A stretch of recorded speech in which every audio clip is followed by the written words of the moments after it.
Sevgili dostlar, ben selamlayarım sizi. Hem teklif ederim Komradin Meydanı'na ve gelirsiniz büyük şarabın yoğurtlusuna.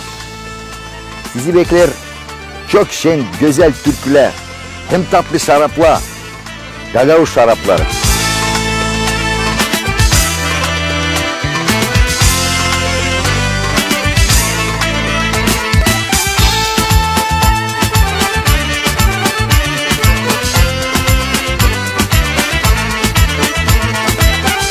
Biz bekleriz sizi.